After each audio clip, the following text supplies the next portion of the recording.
जय जय जय जय में हमारा चैप्टर नंबर 5 चल रहा है।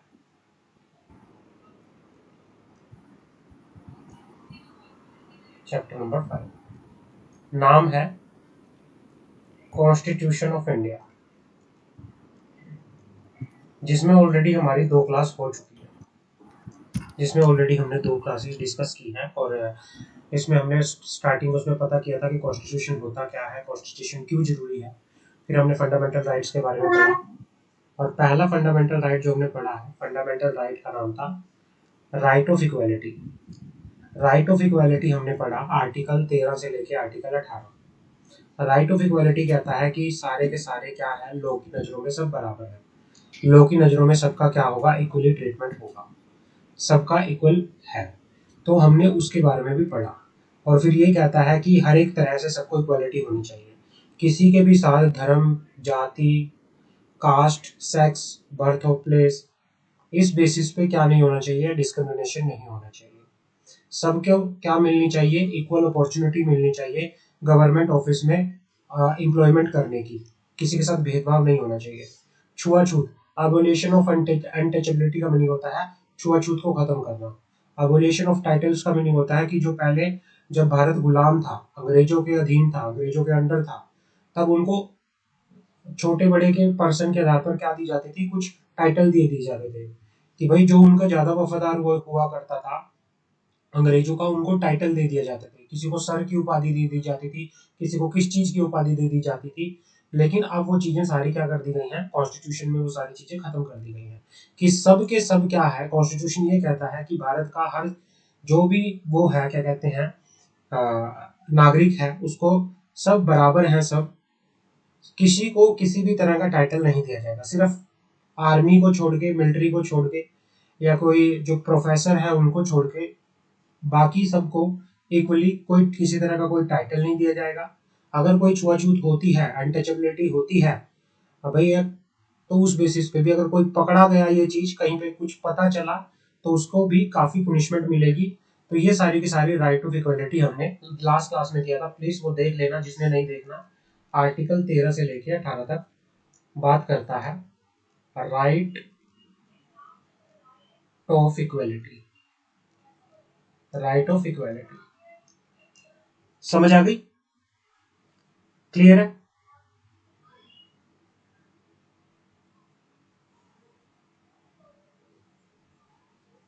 क्लियर है? जी सर। Okay, yes sir. अब बात करते हैं आगे। हमारा आज का जो टॉपिक है, टॉपिक का नाम है राइट टू फ्रीडम। हमारा अब नेक्स्ट फंडामेंटल राइट के बारे में बात करेंगे हम, right to freedom.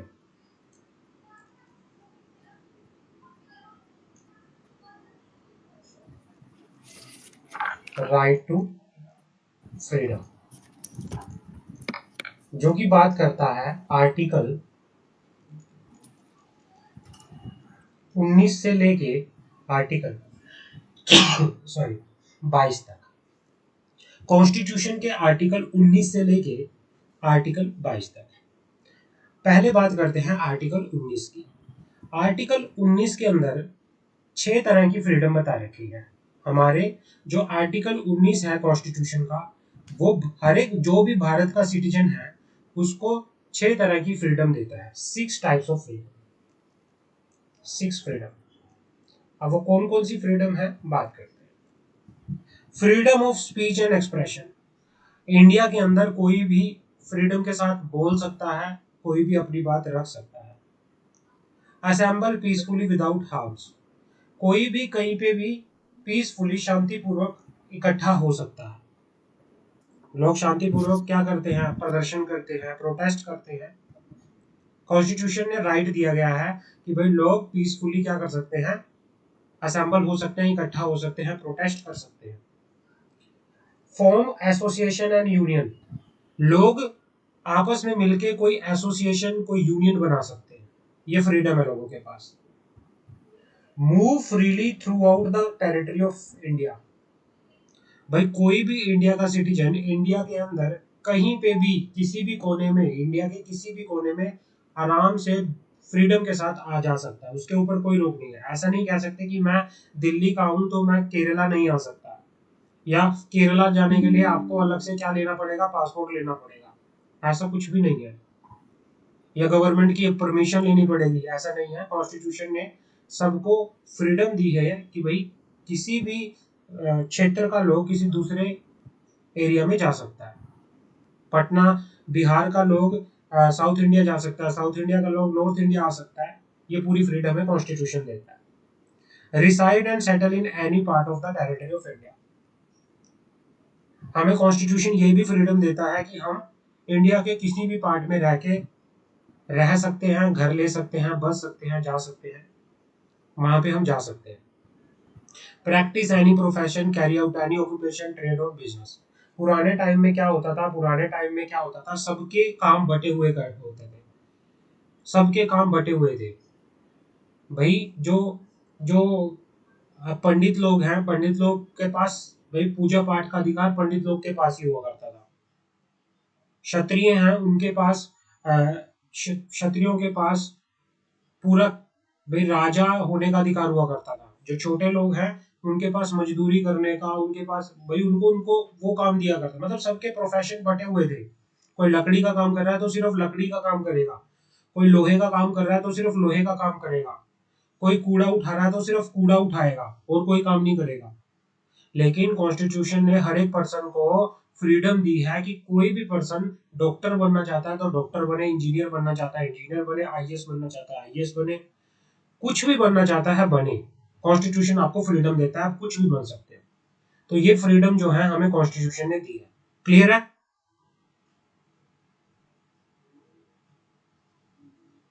Yes sir. हाँ, आगे बढ़ते हैं। None of these freedoms are absolute but subject to the reasonable restriction. But जो ये ऊपर वाली हमने फ्रीडम की बात की, ये पूरी तरह से नहीं मिली हुई। ये जो फ्रीडम हमें मिली हुई है, ये पूरी तरह से नहीं मिली हुई, एब्सोल्यूट नहीं है, पूरी तरह से फ्रीडम नहीं मिली, लेकिन इन पे कुछ रिस्ट्रिक्शंस भी लगा रखी हैं। अब मान लो किसी को बोल दिया गया, किसी को बोल दिया गया कि भाई आप आराम से कहीं पे भी इकट्ठा हो सकते हो, आप आराम से भी कहीं पे भी इकट्ठा हो सकते हो, लेकिन इकट्ठा होने की भी एक रिस्ट्रिक्शन होती है कि भाई आपका इकट्ठा होना क्या होना चाहिए, रीजनेबल होना चाहिए। ऐसा नहीं है कि भाई बेफालतू में कहीं पे भी इकट्ठा होकर बैठ जाओ, ऐसा नहीं है। ऐसा नहीं है कि भाई बेफालतू में लोग इधर से उधर कर घूम रहे हो, ऐसा भी नहीं है। फ्रीडम दी गई है बोलने की, तो ऐसा नहीं है कि आप गालियां ही देना शुरू कर दो, ऐसा नहीं है, रिस्ट्रिक्शंस है। आपको ये एब्सोल्यूट फ्रीडम नहीं है। एब्सोल्यूट का मतलब पूरी तरह से फ्रीडम नहीं है, पूरी तरह से फ्रीडम नहीं है। इन पर कुछ क्या है, रिस्ट्रिक्शन है, रिस्ट्रिक्शन है। अब रिस्ट्रिक्शन क्या है, कंडीशन क्या है? Number one, the restriction can be imposed by the law and not by purely executive order issue under a statute. जो रिस्ट्रिक्शन लगाई जाएगी वो लॉ के द्वारा लगाई जाएगी। रिस्ट्रिक्शन लगाने की कुछ कंडीशन, कंडीशन क्या है भाई? जो रिस्ट्रिक्शन लगाई जाएगी वो लॉ के द्वारा लगाई जाएगी।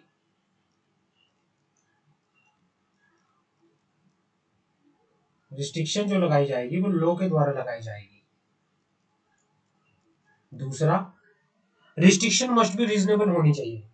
जो रिस्ट्रिक्शन आप लगा रहे हो वो एक रीजनेबल होनी चाहिए, कारण होना चाहिए कि भाई आप क्यों लोगों की आजादी पे कोई रिस्ट्रिक्शन लगा रहे हो, भाई उसका रीजन भी होना चाहिए। रिस्ट्रिक्शन मस्ट, जैसे क्या है, अब क्या हुआ, कोविड कोविड टाइम आया, कोविड टाइम आया था ना, यहां पर जो फ्रीडम थी, फ्रीडम पर क्या लगा दिया था, रिस्ट्रिक्शन लगा दिया था, रिस्ट्रिक्शन लगा दिया था। रिस्ट्रिक्शन, कोई भी आजादी से इधर उधर घूम नहीं सकता, इधर उधर इंडिया में जा नहीं सकता, जो जहां रह रहा है वहीं रहेगा, कोई दूसरे पार्ट में नहीं रहेगा, है ना, आराम से अपने घर के अंदर ही रहेगा, इकट्ठे नहीं होंगे लोग कहीं पे भी। क्यों? क्योंकि उस टाइम पे कोविड टाइम था, पैंडेमिक था, पैंडेमिक था। आपदा आई हुई थी, बीमारी आई हुई थी कोई, उस बीमारी से बचने के लिए रिस्ट्रिक्शन लगाई थी। तो यहाँ पे रिस्ट्रिक्शन लगाना क्या था, रीजनेबल था। और रिस्ट्रिक्शन कैसे लगाई गई थी, लॉ के द्वारा लगाई गई थी, ऑर्डर आया था स्पेसिफिकली लॉ का, तब जाके रिस्ट्रिक्शन लगी थी। समझ आ गई? The restriction must be imposed for achieving one or more objects specified in the respective clause of Article 19। भाई जो रिस्ट्रिक्शन आपने लगाई है वो किसी उद्देश्य के पर्पज से लगाई होनी चाहिए। जैसे कोविड-19 आया, कोविड-19 को खत्म करने के लिए, कोरोना को खत्म करने के लिए रिस्ट्रिक्शन लगाना, लोगों की फ्रीडम के ऊपर रिस्ट्रिक्शन लगाना बहुत जरूरी था, नहीं तो हम कंट्रोल ही नहीं कर सकते थे। समझ आ गई? क्लियर है? हाँ सर। आगे बढ़ते हैं। Freedom of speech and expression क्या होता है? Freedom of speech and expression क्या होता है? The freedom of speech and expression under article 19 clause 1 subclause A means the right to express one's conviction and opinion freely by the word of mouth, writing, printing, picture या any other mode।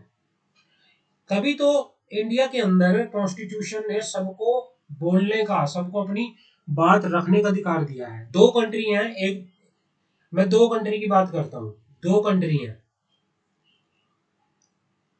एक तो है India और एक है north Korea. एक दूसरे के टोटली अपोजिट है। जिस तरह इंडिया के अंदर कोई भी कैसे भी कुछ भी लिख देता है, बना देता है, दिखा देता है, कुछ भी कर देता है, कोई फर्क नहीं है। कॉन्स्टिट्यूशन ने सबको फ्रीडम दे रखी है। आदि पुरुष बनी, आदि पुरुष मूवी बनी है, कुछ भी दिखा दिया, कुछ भी। अगर ऐसी मूवी, पहली बात तो बन ही नहीं सकती, अगर ऐसी मूवी नॉर्थ कोरिया में बनी होती और इस तरह से होती, अब तक उन लोगों को मार दिया गया होता। फ्रीडम नहीं है वहां पे, आप बोल नहीं सकते, आप फ्रीडम के साथ घूम नहीं सकते, आप कुछ नहीं कर सकते, नहीं कर सकते आप नॉर्थ कोरिया के अंदर। तानाशाही है वहां पे। आप वहां पे क्या है, टोटली तानाशाही है, आप वहां पे नहीं जा सकते इधर उधर। बट इंडिया के अंदर लोगों के पास पूरी फ्रीडम है कि वो कुछ भी बोल सकते हैं, कुछ भी लिख सकते हैं, कुछ भी प्रिंट कर सकते हैं, कोई भी पिक्चर लगा सकते हैं, नहीं, यहाँ पे फ्रीडम है। The freedom include freedom of press, imposition of pre censorship on publication is a violative of freedom of speech and expression. ये कहना चाह रहा है कि फ्रीडम का मीनिंग होता है फ्रीडम ऑफ प्रेस। प्रेस मतलब कि भाई कोई भी कैसी भी न्यूज छाप सकता है। अगर न्यूज कोई दिखा रहा है तो उस न्यूज को लोग दिखा सकते हैं। कोई भी अपनी बात किसी के भी खिलाफ कैसी भी बात रख सकता है, फ्रीडम ऑफ प्रेस है। The right to know, receive and impart information. भाई फ्रीडम ऑफ स्पीच के अंदर ये भी आता है कि हर एक के पास जानने का, इंफॉर्मेशन को रिसीव करने का पूरी क्या है, फ्रीडम है। अगर किसी पर्सन के पास कोई कोई इंफॉर्मेशन वो जानना चाहता है, इंफॉर्मेशन रिसीव करना चाहता है, तो वो कर सकता है। The court had held that the freedom of speech and expression under Article 19 subclause 1, clause 1 subclause A include right to remain silent। Right to remain silent, freedom of speech and expression के अंदर अगर कोई लोग, Indian के citizen के पास ये भी right है, अगर कोई पर्सन चुप रहना चाहे उसके पास राइट है, वो चुप भी रह सकता है। कोई आपको फोर्स नहीं कर सकता कि भाई चुप क्यों है तू, नहीं। तो ये क्या है, पूरी फ्रीडम दी गई है। तभी तो यहाँ पे कुछ भी बोल दिया जाता है, कुछ भी, क्योंकि फ्रीडम है। कोई कैसा भी ट्वीट कर देता है, कोई कैसा भी पोस्ट कर देता है, कोई कुछ भी कर देता है। आप दूसरी कंट्री आप दूसरी कंट्री के अंदर जाके देखो, आप नॉर्थ कोरिया जैसी कंट्री के अंदर जाके देखो, वहां पे लोगों की फ्रीडम 0 के बराबर है, नाम मात्र फ्रीडम है, क्योंकि वहां पे क्या है, पूरी तानाशाही है। समझ आ गई मेरी बात?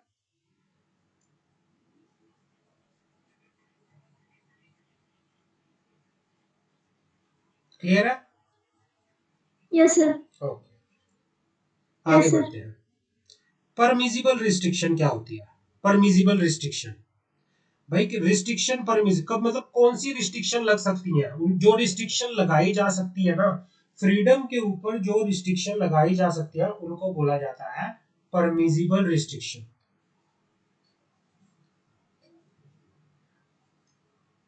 फ्रीडम के ऊपर, फ्रीडम के ऊपर, फ्रीडम के ऊपर जो भी रिस्ट्रिक्शन लगाई जा सकती है उसको बोला जाता है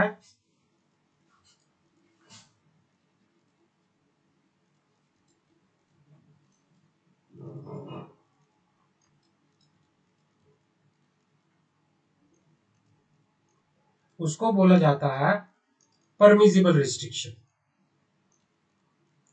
परमिजिबल रिस्ट्रिक्शन होती क्या है, कब कब लगाना जरूरी हो जाता है रिस्ट्रिक्शन? अगर रिस्ट्रिक्शन लगाना हमारी इंडिया की सुवरेनिटी एंड इंटेग्रिटी के लिए जरूरी हो, देश की अखंडता के लिए, देश की एकता के लिए जरूरी हो, गवर्नमेंट की सिक्योरिटी के लिए जरूरी हो, स्टेट की सिक्योरिटी के लिए जरूरी हो, पब्लिक के लिए जरूरी हो, पब्लिक इंटरेस्ट के लिए जरूरी हो, कोर्ट की, भाई अगर कुछ ऐसा आप काम कर रहे हो जिससे कोर्ट की क्या हो रही है, तौहीन हो रही है, कंटेम्प्ट ऑफ कोर्ट होता है कोर्ट की तौहीन होना, कोर्ट की तौहीन होना।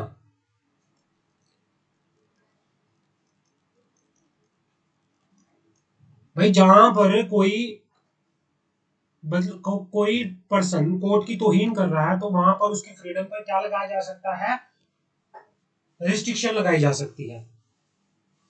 और जहां पर कोई इंसाइटमेंट करता है, ऑफेंस, ऑफेंस मतलब कोई गुनाह करता है कोई, अगर किसी ने कोई गुनाह किया है, किसी ने कोई गलत काम किया है, कोई गुनाह किया है, ऑफेंस किया है, तब भी उसकी फ्रीडम पे क्या लग सकती है, रिस्ट्रिक्शन लग सकती है। अभी हमारा कॉन्स्टिट्यूशन कहता है कि भाई सबके पास घूमने फिरने का, बात रखने का, बोलने का अधिकार है, सबके पास फ्रीडम है, आप किसी की फ्रीडम को नहीं करोगे। मान लो एक पर्सन ने मर्डर कर दिया, तो तब भी क्या उसको फ्रीडम ही दे के रखोगे? नहीं, उसकी फ्रीडम उससे छीन ली जाएगी, उसकी फ्रीडम पर रिस्ट्रिक्शन लगा दी जाएगी। किसी ने कोई गलत काम कर लिया, उसने फ्रीडम पर रिस्ट्रिक्शन लगा दी जाएगी। आप कुछ ऐसी बात बोल रहे हो जिससे कोर्ट की आप क्या कर रहे हो, तौहीन कर रहे हो, आप कोर्ट की बात नहीं मान रहे, आपकी फ्रीडम पे, आपके बोलने पे या आपकी किसी मूवमेंट पे रिस्ट्रिक्शन लगा दी जाएगी। समझ आ गई? क्लियर है?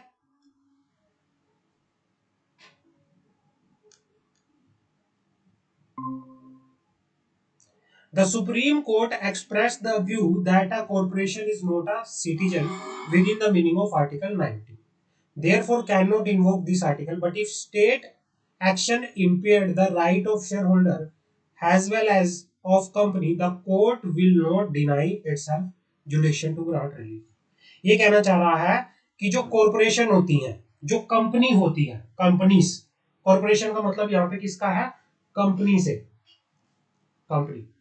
आर्टिकल 19 कहता है, आर्टिकल 19 कहता है कि कंपनी जो है, company is not a citizen of India. तो जो ये आर्टिकल 19 है वो कंपनी के ऊपर नहीं लगता, वो कंपनी के ऊपर नहीं लगता, यहां पर चलता। क्लियर है? Article 19 not applicable on company. Article 19 जो है, आर्टिकल 90 जो है कंपनी के ऊपर एप्लीकेबल होने पर नहीं चलता। क्लियर है? Right to freedom, right to speech का समझ आ गया, right to speech, right to speech का समझ आ गया, फ्रीडम ऑफ स्पीच समझ आ गया, एंड एक्सप्रेशन। क्लियर है? Yes sir. आगे बढ़े,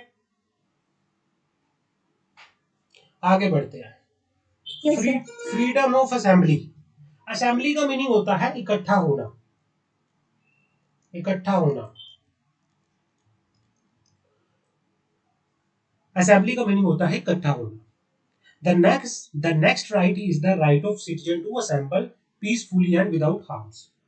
ये कहना चाह रहा है कि भाई भारत के सिटीजन के पास राइट है कि वो बिना किसी हथियार के लोग इकट्ठा हो सकते हैं एक जगह पे, पीसफुली असेंबल हो सकते हैं, कोई सत्संग करने के लिए, कोई कीर्तन करने के लिए, कोई भजन करने के लिए, किसी धार्मिक काम में, किसी प्रोटेस्ट करने के लिए, शांतिपूर्ण प्रोटेस्ट करने के लिए, है ना, क्या कर सकते हैं लोग, इकट्ठा हो सकते हैं। कोई शांतिपूर्ण हड़ताल करने के लिए इकट्ठा हो सकते हैं, बट क्या नहीं होना चाहिए, उनके पास कोई हथियार नहीं होना चाहिए, इकट्ठा हो सकते हैं। The right is also however subject to restriction, but इस राइट के ऊपर भी कुछ रिस्ट्रिक्शंस है। क्या है? अगर आप रिस्ट्रिक्शन लगा रहे हो in the interest of sovereignty and integrity of India and interest of public order, अगर रिस्ट्रिक्शन, मान लो एक हाईवे है, हाईवे कोई सड़क है, रेल के जो पटरी है, लोग उसके ऊपर बैठ के इकट्ठा हो रहे हैं, वहां पे कर रहे हैं, तो ये तो देखो इसकी वजह से तो डिस्टरबेंस क्रिएट होगी, इसकी वजह से पब्लिक ऑर्डर खराब होगा, इसकी वजह से लोग परेशान होंगे। तो ऐसी केस में जब वो इकट्ठा हो रहे हैं, उनकी इकट्ठा होने पर क्या लगाई जा सकती है? रिस्ट्रिक्शन लगाई जा सकती है कि भाई नहीं, आप यहां इकट्ठा नहीं हो सकते। समझ आ गई?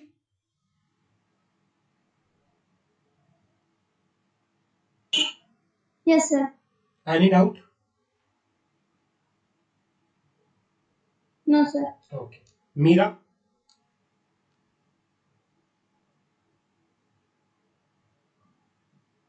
आगे बढ़े?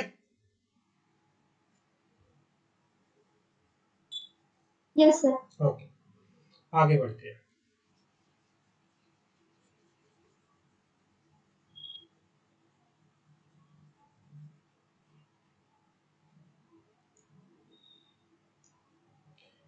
Right to form an association, right to form an association, association का मीनिंग होता है कोई भी लोग मिलके कोई यूनियन बना लेते हैं, यूनियन, जैसे लेबर लोग, मजदूर अपनी यूनियन बना लेते हैं, किसान अपनी यूनियन बना लेते हैं, एम्प्लॉई अपनी यूनियन बना लेते हैं, यूनियन लोग बना लेते हैं।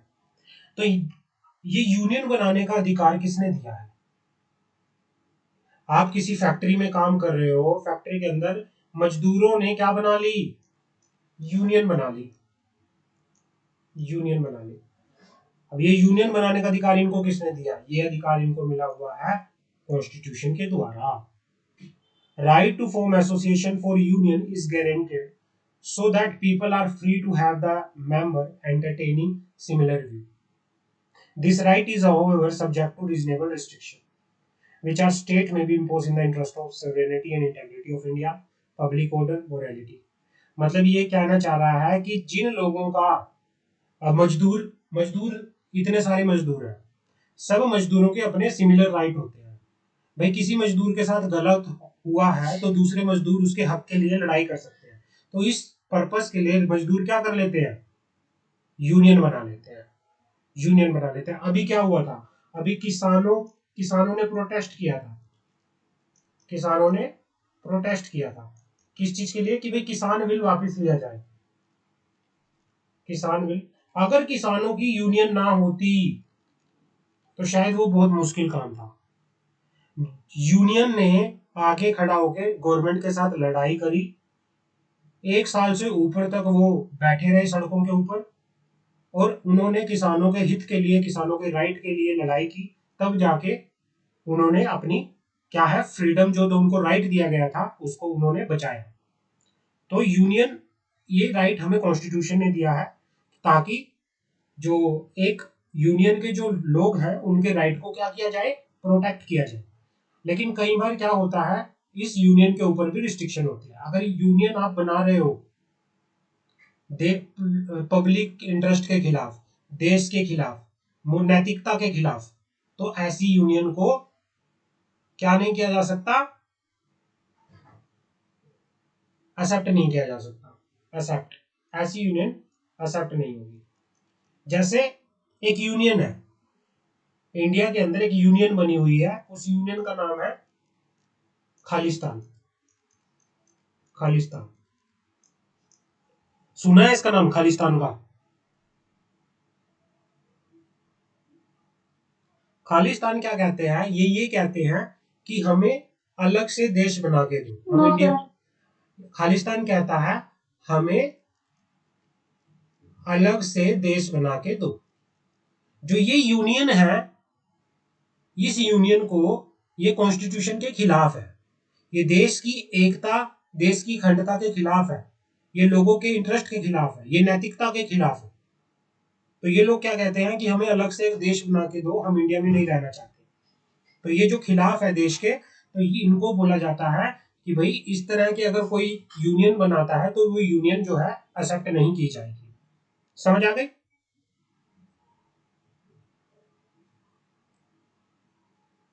क्लियर है? तो आप यहां तक पढ़िए। Yes sir. आगे बढ़ते हैं। Freedom of movement, freedom of movement, freedom of movement क्या है? Right to move freely throughout the territory of India is another right guarantee under the Article 19 clause 1 sub clause D। भाई आप India में कहीं भी आ जा सकते हो, इन भारत की सीमा के अंदर आप कहीं भी घूम सकते हो, कहीं भी जा सकते हो, आपको किसी तरह की कोई रिस्ट्रिक्शन नहीं है, आप जा सकते हो। बट आर्टिकल कुछ रिस्ट्रिक्शन लगाता है। किस लिए रिस्ट्रिक्शन लगाता है? इन the interest of general public, for the protection of interest of scheduled tribes. ये कहना चाह रहा है कि भाई आप घूम तो सकते हो, लेकिन अगर आप इधर उधर मूवमेंट कर रहे हो जो जनरल पब्लिक के हित के खिलाफ है, या जो जंगलों में लोग रहते हैं, ट्राइब्स लोग रहते हैं, उनके हित के खिलाफ है, तो भाई आप इधर उधर घूम नहीं सकते। मान लो आप घूमने के लिए जंगलों में चले गए जहाँ पे ट्राइबल्स लोग रहते हैं, ट्राइबल्स है ना, जहाँ पे आदिवासी लोग रहते हैं, आपने और आप उन आपके घूमने की वजह से, आपके मूवमेंट करने की वजह से उनकी जो जो ट्राइबल्स लोग हैं, आदिवासी लोग हैं, उनको खतरा है, उनको क्या है, खतरा है। तो फिर आपके राइट फ्रीडम पे रिस्ट्रिक्शन लगा दिया जाएगा, आपको बोला जाएगा कि आप उस एरिया में नहीं जा सकते। क्लियर है?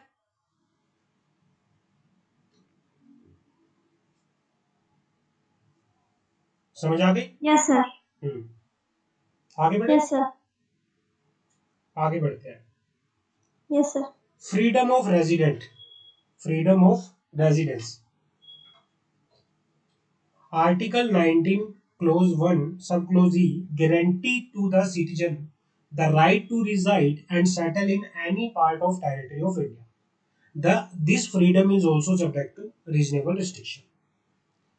ये कहना चाह रहा है कि भाई जो हमारा भारत का संविधान है वो गारंटी देता है कि भाई भारत का नागरिक किसी भी इंडिया में कहीं पे भी रह सकता है।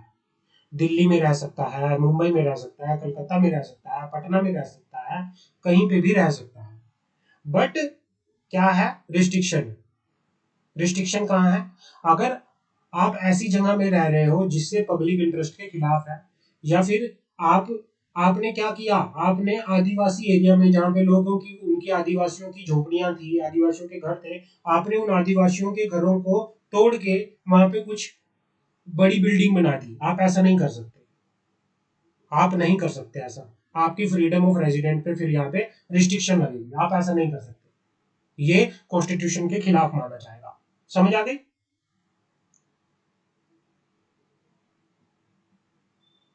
Yes sir. ओके, सारा समझ आ रहा है सुरक्षा?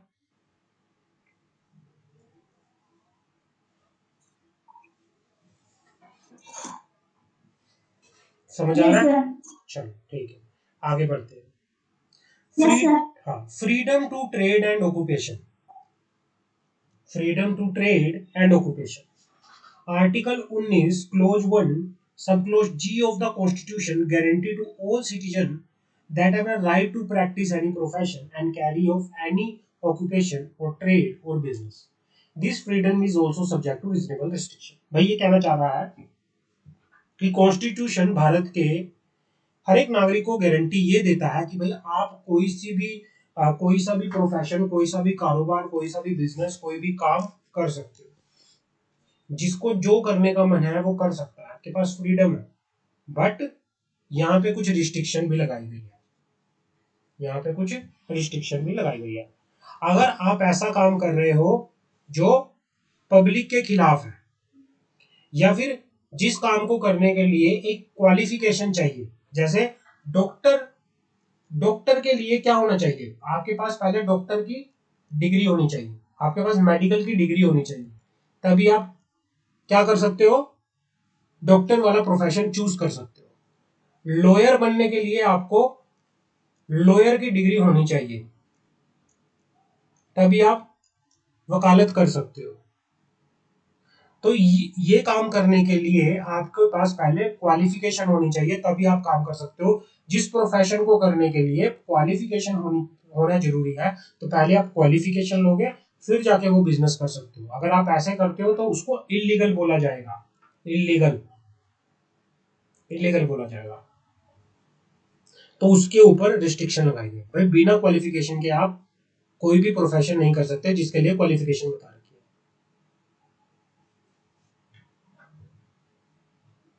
समझ आ गई?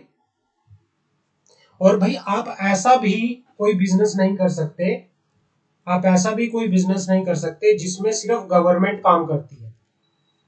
आप ऐसा भी कोई कारोबार नहीं कर सकते जिसमें सिर्फ गवर्नमेंट की क्या है, एकाधिकार है। तो आप ऐसे काम नहीं कर सकते। समझ आ गई? क्लियर है? समझ आ गई? Yes sir. हाँ, आगे बढ़ते हैं। यहां तक समझ आ गया? क्लियर है यहां तक?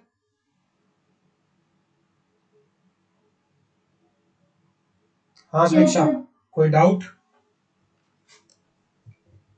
No sir. चलो आगे बढ़ते हैं।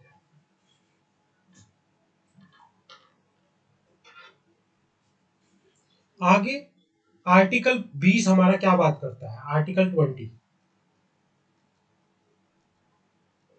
आर्टिकल 20, आर्टिकल 20 बात करता है protection in respect of conviction of offence, protection in respect of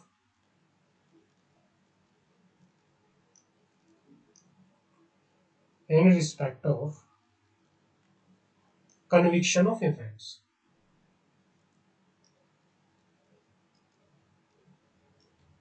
भाई अगर कोई पर्सन, किसी ने कोई क्राइम कर दिया, कोई ऑफेंस कर दिया, कोई गलत काम कर दिया, तो उसके खिलाफ कॉन्स्टिट्यूशन में आपको क्या प्रोटेक्शन मिलेगी, वो बात करता है आर्टिकल 20। आर्टिकल 20 गारंटी देता है सारे के सारे पीपल को, चाहे वो सिटीजन है चाहे वो नॉन सिटीजन है, उनके पास ये सबको देता है guarantee.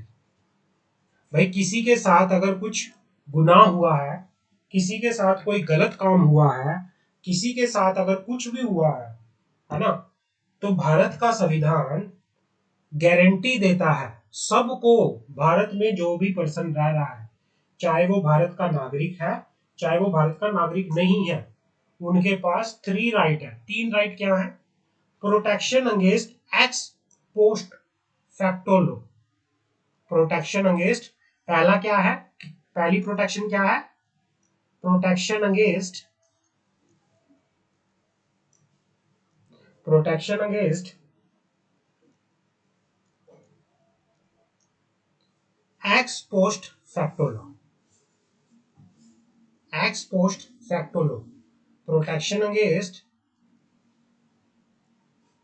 X post facto law क्या होता है, बात करेंगे। Ex post facto law. दूसरा, protection against double jeopardy, protection against double jeopardy, ये भी बात करेंगे। प्रोटेक्शन अगेंस्ट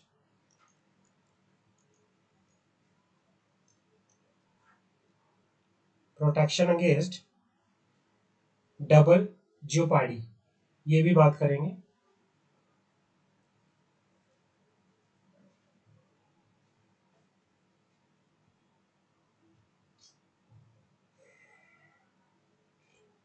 अगर कोई भी आपके साथ गलत काम होता है, किसी ने भी आपके साथ क्राइम किया है, तो आपको, चाहे आप भारत के नागरिक हो चाहे आप भारत के नागरिक ना हो, आर्टिकल 20 प्रोटेक्शन देता है सारे के सारे पर्सन को, सारे के सारे पीपल को।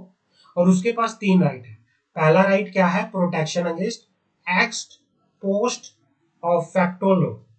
दूसरा है protection against double jeopardy, double jeopardy.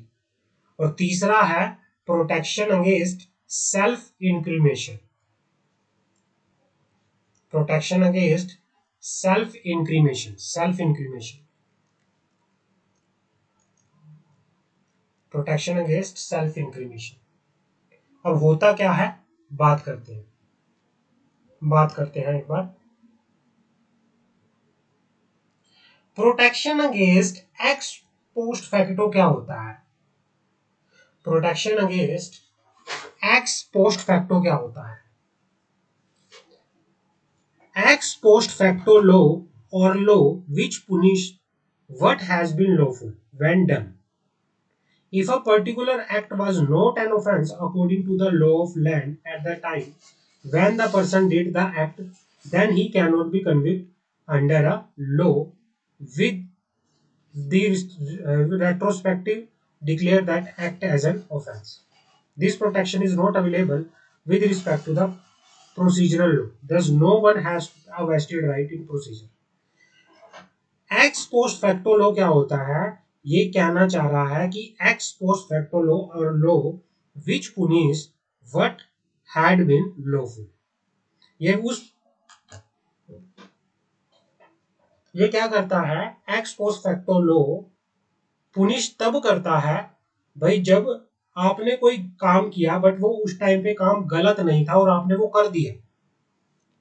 X post facto law which punish what had been lawful when done. If a particular act was not an offense according to the law of land at the time when he was person did the act, then he cannot be convicted under a law which will retrospectively declare that an offense. ये कहना चाह रहा है conviction of offence के अंदर, conviction of offence के अंदर ये कहना चाह रहा है एक्स पोस्ट फैक्टो लॉ और लॉ, ये वो लो होते हैं x post factor. X protection में पहले तो पर्सन को प्रोटेक्शन दी जाएगी एक्स पोस्ट फैक्टर लो के अंदर। मतलब अगर आपने कोई ऐसा काम किया, यहां पे लिखो, नोट करना इसको बड़े ध्यान से पढ़ना, बहुत इंपॉर्टेंट है। हाँ, एक्स पोस्ट फैक्टो लो क्या होता है? ये वो लो होते हैं,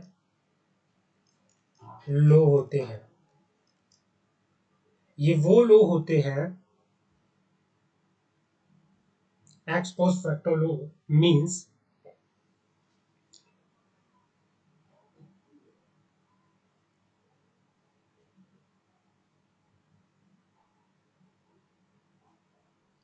हाँ, ये वो लो होते हैं जो आपको पुनिश करते हैं, जो आपको दंड देते हैं। ये वो लो होते हैं जो आपको पुनिश करते हैं, जो आपको पुनिश करते हैं उन कामों के लिए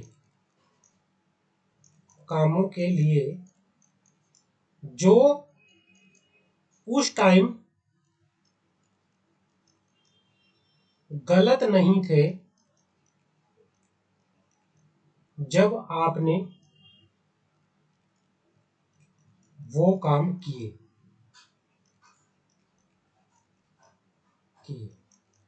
समझ आ गई मेरी बात? एक्स पोस्ट फैक्टो लो क्या होता है? ये वो लो होते हैं जो आपको पुनिश करते हैं, जो आपको दंड देते हैं उन कामों के लिए जिस टाइम आपने वो काम किए उस टाइम पे वो गलत नहीं थे, लेकिन जब लो बना उन कामों को गलत बोल दिया गया और इस वजह से आपको फिर ये बोला गया कि भाई अब ये काम गलत है और आपने ये काम किए थे तो आपको अब सजा मिलेगी। समझ आ गई क्या कहना चाह रहा हूं मैं? स्वेच्छा, यस सर। मान लो मान लो आपने कोई काम किया, आज से 2022 के अंदर आपने कोई काम किया,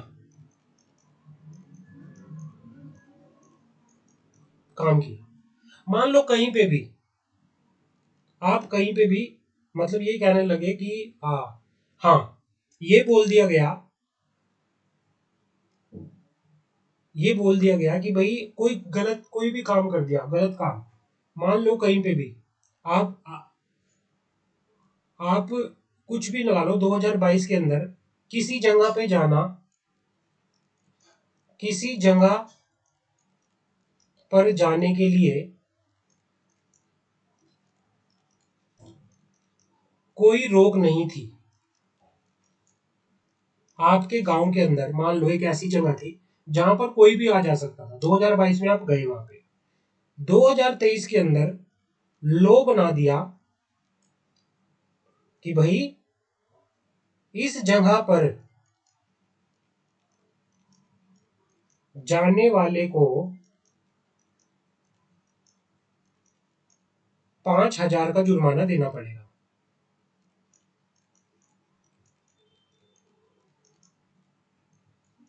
और आपको बोल दिया कि आप इस जगह पे गए थे।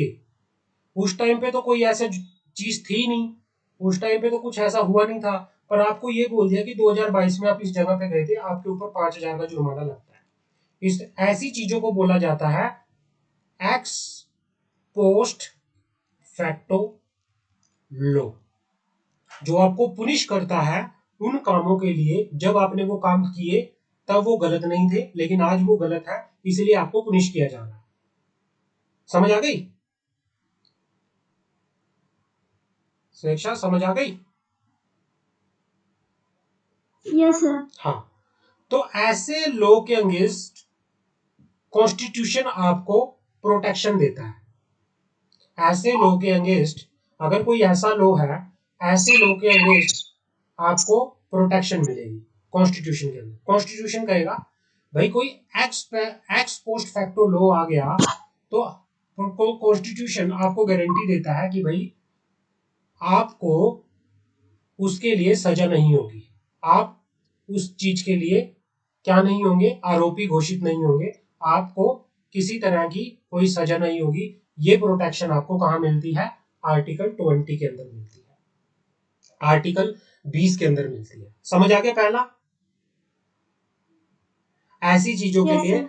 आर्टिकल आपको क्या करता है? प्रोटेक्शन देता है कि भाई ऐसा नहीं कर सकते।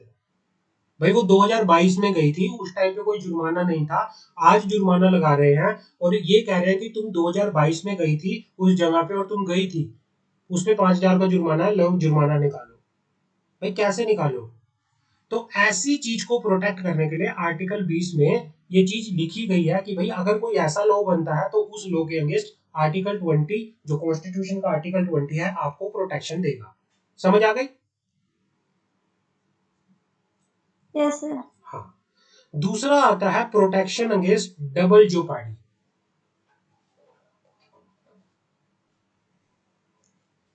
डबल जोपार्डी का मतलब होता है punishment for more than once for the same offence. भाई ये समझाता हूं मैं आपको, double jeopardy, protection against double jeopardy क्या होता है।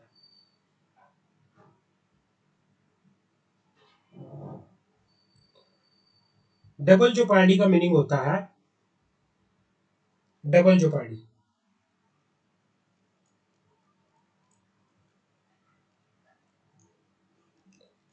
एक गलती के लिए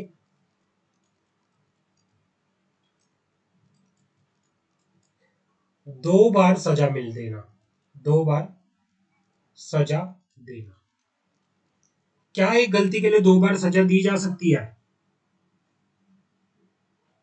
आपने नो आपने सर। आप मान लो आप स्टूडेंट थे, आपको बोला गया हॉलीडे होमवर्क करने के लिए, आपने नहीं किया, टीचर ने आपको पुनिश किया, आपको पुनिश कर दिया। नेक्स्ट डे फिर टीचर आपकी क्लास में आई, फिर आपको बोला गया, फिर आपको पुनिश करने लगी वो। किस चीज के लिए? भाई आप हॉलीडे होमवर्क नहीं किया था, खड़े हो जा, आज फिर डंडे लगेंगे। भाई जब कल तूने पुनिश कर दिया था तो आज क्यों पुनिश कर रही है? मेरे को मेरी गलती की सजा आपने दे दी, अब बार बार थोड़ी सजा दोगे, आप बार बार थोड़ी सजा दोगे। एक चोर था, चोर था, चोर चोरी करते पकड़ा गया और उसको पीटा, काफी पीटा, पीट दिया, उसको सजा मिल गई,